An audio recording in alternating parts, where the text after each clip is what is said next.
Hey everyone, welcome back to the channel. Today we're checking out Aloft on the Steam Deck OLED. This is an early access survival game that came out in January and I've been checking it out on the Steam Deck. It's a game where you can transport any floating island into a skyship, allowing you to navigate the vast open skies. In this video I'm going to show you how it runs on the Steam Deck and I'm going to go through the best settings that I found in order to make it playable. So without further ado, let's check it out.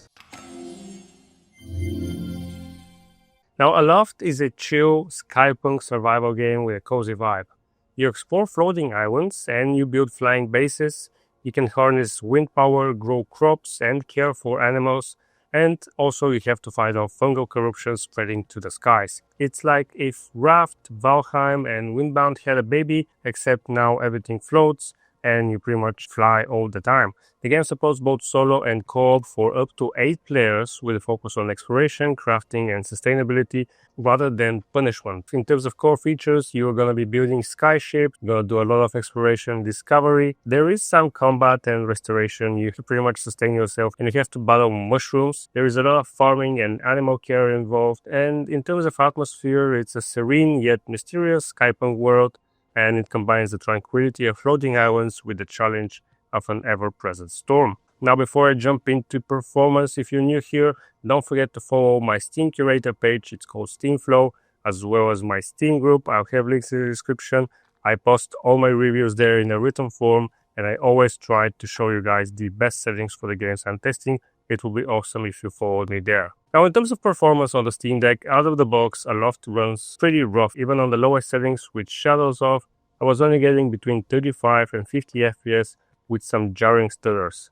And the visuals are really not great when shadows are turned off. So in order to get something a little bit more presentable, I switched to the next graphics preset and I immediately dropped down to 20 FPS. So the game is very heavy. Keep in mind it's still in early access, but even on the low preset, which is one up from the lowest, the game will not run at 30 FPS.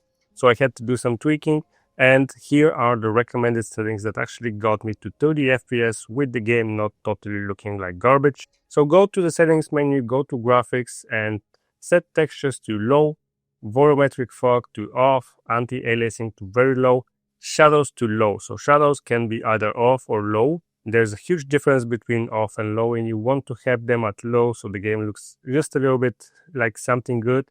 Reflections to off, render distance low, particle effects low, cloud shadows off, cloud render distance, and cloud resolution quartz quality. You can set these to low. This is not the lowest setting. They can be very low as well, but setting them to low will make it just a little bit better because you're going to be looking at a lot of clouds and we can still hit 30 FPS with that. Now, the other thing I did is go to video settings and set resolution to 720p and window mode to windowed.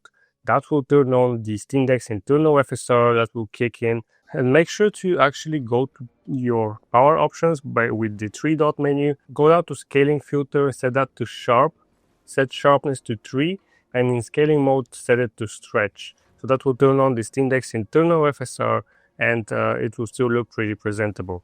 The other thing I did is set dynamic resolution to subtle and FPS cap to 30.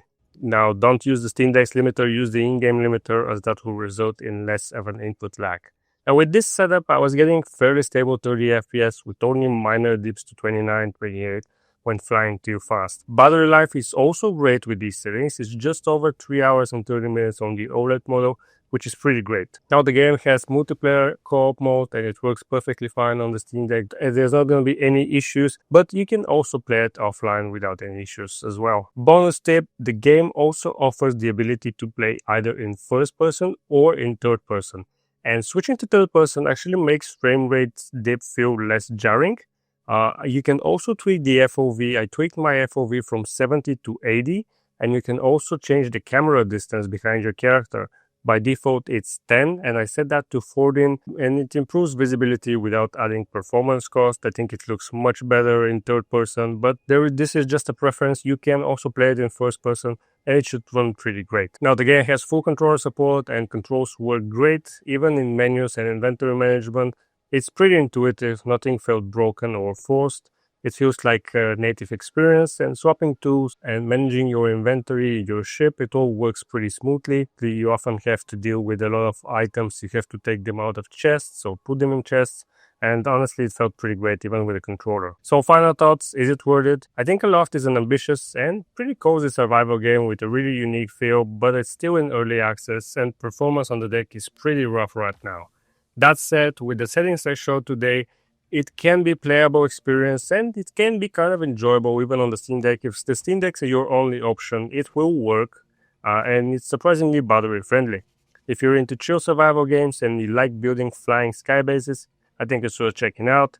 Just temper your expectations, and maybe when it finally fully releases, they will have made some optimizations and we can try and aim for 40 FPS or just a little bit higher settings at 30 FPS. That's gonna be it for this video. Thank you guys for watching. If you found it helpful, don't forget to leave a like, subscribe for more Steam Deck content, and I'll see you guys in the next video.